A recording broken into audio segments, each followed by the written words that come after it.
Welcome into Ride the Line, the greatest podcast in sports betting entertainment. My name is Tanner Kern, certified G, bona fide stud, and you can't teach that. In this right here, this is G Money Grant Mitchell. Grant, this is episode 100 of Ride the Line. What a day. Are you riding this morning?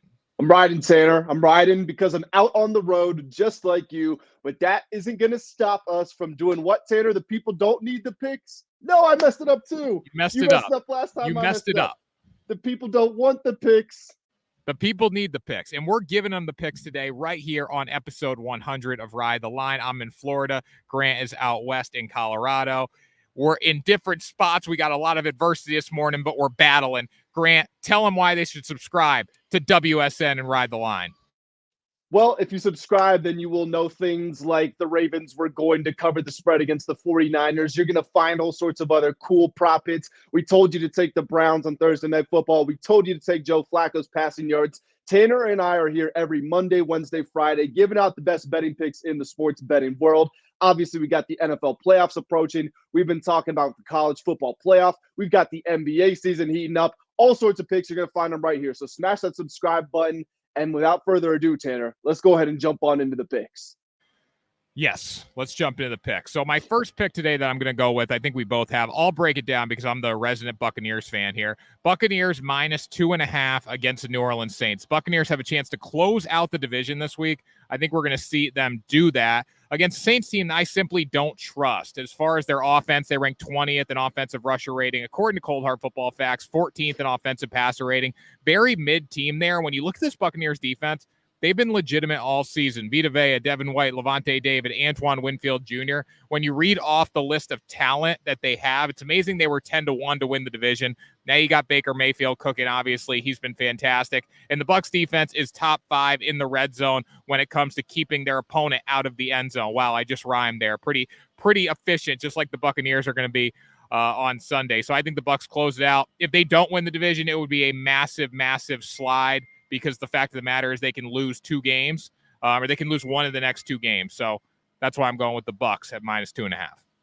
Yeah, I love this one. You said coming into the season, take the Bucs to the win of the division. I was with the Saints. I'm holding my hands up. I was wrong. It's not officially over, but the Buccaneers are the better team. They're in the driver's seat. Like you said, they just got to avoid going 0-2. They will clinch this division. But I think they do it this weekend, and I think they can cover the 2.5. You know, this is a line that doesn't cross any significant numbers. We're looking for those numbers of 3, 6, 7. We're not getting them here. The Buccaneers are playing really good football, won 4 games in a row. Baker Mayfield over his last 2 games, averaging 332 yards, 6 total touchdowns, 0 interceptions. Like it or not, he has been a top 10 quarterback in the NFL this season. And the one strength of the Saints team is their defense, top 10 in points allowed. Guess what? Buccaneers top 10 in points allowed as well. And like you said, top 5 in the red zone. These teams played in week 4. The Bucs won that 26-9 on the road. Now they're going to be back at home. This Saints team doesn't really have any sort of consistency. I know Derek Carr wasn't bad in his last game. He was actually pretty good, but I don't trust him to be that here. I trust Baker more than I trust Carr. I trust Todd Bowles more than I trust Dennis Allen. And honestly, I think I trust the Bucs defense more as well. So give me the Buccaneers minus 2.5. I'm just shocked the Saints haven't been able to get Alvin Kamara going consistently this season. You know, some weeks he booms, obviously, but they really haven't found that success on the ground with him all year. And it's crazy to think that, because he is such a talent there. And the fact of the matter is they don't get him going. They don't stand a chance in this game. Give me the Bucs minus 2.5. Grant, second pick for you. Give it to me. Yep, I'm going to go with my hometown team, even though I'm not there right now. I'm going to take the Washington Commanders, but I am personally going to be betting against them. I like the San Francisco 49ers minus 12.5 against the Commanders. Now, this one is in Washington, but that doesn't really matter because there's not much of a home field advantage in Washington anyway, unless you want to count injuries and poor facilities as a home field advantage, because that's all we've got to offer at FedEx Field. Look, the Commanders went down 17-0 against the Jets in 6 minutes last weekend, and we just saw what the Jets looked like on Thursday Night Football. I know the 49ers are coming off of a tough loss, but going into that Baltimore game, they had won 6 straight games by a minimum of 12 points, up to 30 points in some of those wins. This is a Commanders team that has nothing left to play for. It's organizational negligence that they are starting Jacoby Brissett over Sam Howell. You already said that Sam Howell is the future of the team. Whether or not that is true, there is literally no point to playing Jacoby Brissett. He's not the future of the team. Hell, he might not even be on the team next year. He's a backup. I'm not trying to take shots at him, respect to him, but he's a backup. He's not going to be starting for anybody next season. If you're the Commanders, either you put Sam Howell out there, see if he's still got it, or let him go out there, suck, lose, and get a better draft pick, potentially a top 2 draft pick. Maybe you get Caleb Williams. Bottom line is that starting Jacoby Brissett is the wrong move to make, but I don't think it's going to matter. 49ers are pissed off. They still, even with that loss last week, have the best average point differential in the league. Washington gives up the most points per game. They give up the most passing yards per game. They have no run defense to speak of. This is a 49ers blowout win, 20-plus points. So the Washington Commanders are looking to draft Caleb Williams from what I hear, which I mean, it probably might be a good idea if they have to trade up to get him. But like Sam Howell's had no offensive line to protect him. A lot of those picks are because he's trying to force stuff because he's just not protected. But he's still he's one of the top quarterbacks in terms of passing yards per game. He's throwing the ball down the field. He's been electric in that regard. Just too many turnovers. But you also got to blame the offensive line too.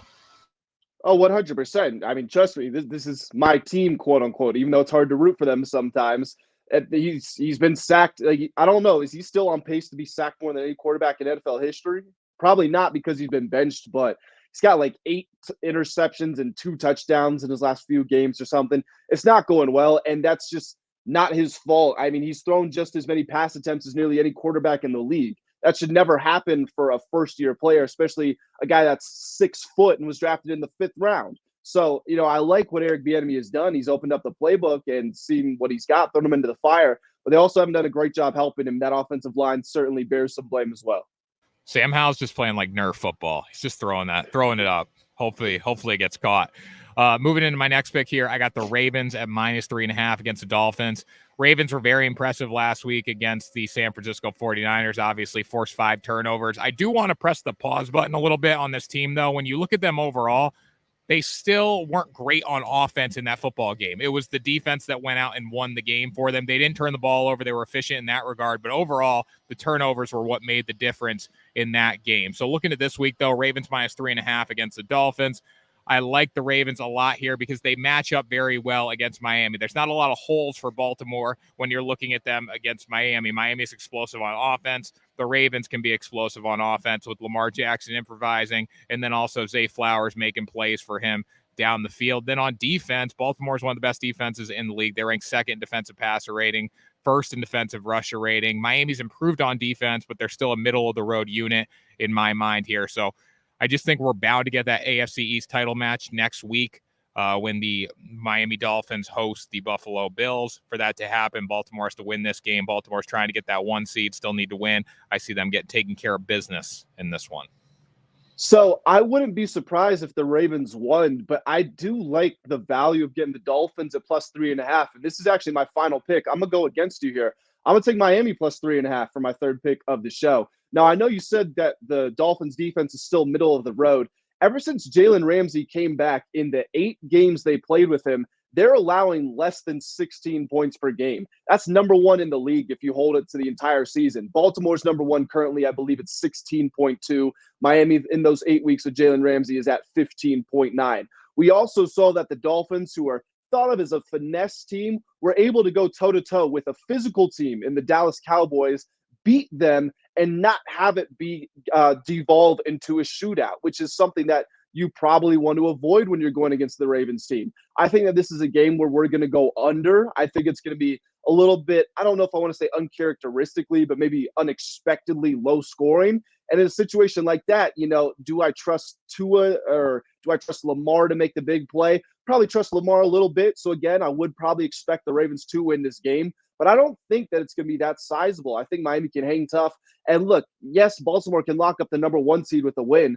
Miami can move into the number 1 spot in the AFC if they win this. They'll have the same record as Baltimore with a better record against the conference and the head-to-head matchup. So I do like the Dolphins +3.5 for this one. Can't trust them on the road against a good team. On the road against a good team is not a great recipe for the Miami Dolphins. But I think, 3.5 is a tough number, obviously. I just think Baltimore has that momentum coming in this one. Should be an interesting game. Me and Grant going heads up there. My final pick here, David Montgomery over 55.5 rushing yards. The Dallas Cowboys, really not a great rush defense, allowing 115 rushing yards per game. they do thrive at home, but there's still holes against this team when you get a physical team that can run the football against them. They thrive in those like clear passing downs. They're a bit of an undersized defensive front, and that's why they give up rushing yards. David Montgomery, more consistent back on early downs rather than Jahmyr Gibbs. Like Jahmyr Gibbs' workload has gone up a lot, but still, when you look at the past 2 weeks, Montgomery has 34 carries, Gibbs has 26 carries. So plenty of opportunities for him to go over this 55.5-yard line. Detroit is third in offensive hog index from Cold Hard Football Facts. The Cowboys are 12th in defensive hog index. And the Lions have a lot of momentum right now. Montgomery's 7th in the league with 910 rushing yards, surpassed this line in 4 of his past 5. I do think the Cowboys are going to be able to score in this game at home, but Detroit's going to try to keep them off the field by running the football, and that's why Montgomery goes over 55.5 yards. Yeah, I think this is a very good play. Both these teams are going to score points, but I don't think it's going to be a game where Jared Goff is throwing 50 passes. The strength of Detroit, especially on offense, is they've got speed and they can get production from all over the field. So that is going to work to their advantage and Montgomery's advantage specifically. And as a former offensive lineman, when you're facing a star pass rusher, run the ball at him. He can't disrupt your pass game if you're not dropping back and giving him opportunities to get the quarterback on the ground. So give the ball to David Montgomery. We've seen that. Frustratingly, at the start of the season, Dan Campbell was ultra committed to Montgomery. It seems to have maybe been the right move because Montgomery's been productive. He's been really good around the goal line. But the bottom line is he's going to get his opportunities. This is a game that I think is still going to go over in its points total. And I'll be betting a lot of overs on player props, Montgomery being one of them. Yeah, I mean, Dan Campbell's done a great job working in both Jahmyr Gibbs and David Montgomery. Like, you look at the production for both of them, they're both having great seasons. They're both getting their carries. They're both performing for the offense. So really nice job by Dan Campbell. Early in the season, it was a little too much Montgomery. It wasn't enough Gibbs, but Montgomery's the running back. He's getting the majority of the carries. Gibbs is doing both for them. He's catching the ball and running it. So that was the picks, Grant. I want to talk about the comeback player of the year, though, for a minute. Who should win it? Damar Hamlin, Joe Flacco, and then Baker Mayfield's still in the running, but it's probably going to come down to Hamlin or Flacco. Yeah, I know that this is a popular internet topic, and I think, it's hard not to fall into the trap of people aren't being serious. They are just being online. But look, I understand Damar Hamlin's played in, I think, 2 games. He has, no tackles, 2 penalties, something like that. The guy died on the field. He died on the field. He made a return not to life, to professional athletics, professional football, up there with boxing and MMA is the toughest, most brutal physical sport to play. It's okay to give him the award. Respect to Joe Flacco, respect to Baker Mayfield for saving his career, but it's okay to give the guy the award. He died, and now he's back. I think it's fine. I think it's okay to give him the award. I think his life is the award. Does that make sense? Like, if we're talking what he's done on the field, that's what the award's for. It's comeback player of the year, what you've done on the field. Joe Flacco. I could understand that. You know what I'm saying? Like he really hasn't. We're just giving him the award to give him next year. Let's be honest. Damar Hamlin's not going to be on a roster next year. Most likely, he will not be on a roster. He won't be a weekly dresser. He could be on the. He could be on the 53-man a few weeks in the season. He could be a practice squad, something like that. But he's not going to be a starter anywhere. No, potentially there's probably a better chance he's not on a roster next year than is on a roster. That's why I'm just saying, the Joe Flacco story is unbelievable, and you can't take anything away from Damar Hamlin. He literally survived dying on the field, but I feel like that's the award for him. And if we're talking what these guys have done on the field, you got to go with Joe Flacco, or even Baker Mayfield's been pretty spectacular this season too. What he's done. Yeah, I would almost. I don't know if I would want to give it to Flacco. I feel like if that's what we're going with, I think I would rather give it to Baker. This is a guy that was on 3 teams in the last year, and remember he had the red eye to Los Angeles. He played a game on 12 hours notice, and now he finally finds a home. First overall pick. People thought he was going to be out of the league. He's actually been a top 10 quarterback this year. Very much kind of what Geno Smith did. Not to the same extent. Baker wasn't on the bench for years, but Flacco's been good. Don't get me wrong. But he's turned the ball over in every game he's played. He's really only played 5 games. I would give it to Baker. I think we need a new award. I think we need to specify what these awards mean too. What is comeback player of the year? Is it someone who got written off and now they jumped into a role and they thrived? Is it someone that battled back from an injury? Like, I would like to see like Iron Man of the Year, like someone who battles back from an injury versus like comeback player of the year, like the written off award, someone who really had no chance in the league, signed to 1 year deal like Baker, and then performs and now is going to get a big contract. And you know what? The NFL also doesn't have a most improved award like the NBA does. I feel like that's something that has a place as well. Yeah, you could do most improved for like a Baker or a Flacco even. I mean, Flacco, I don't know, most improved, like he's just come out and dominated. But like Baker could be a good most improved. Like what he has done over the course of the season from like December on has been spectacular. And like comeback player of the year, yeah, that probably fits DeMar Hamlin better, obviously, because he came back from almost dying. Yeah, I agree. I think maybe there would be more clarity if we get another award added to the mix. It'll be interesting, though. It'll be DeMar Hamlin's stock has gone down in that market. Joe Flacco's has gone up. Like DeMar Hamlin opened at like minus 600 or something to win that award, I think.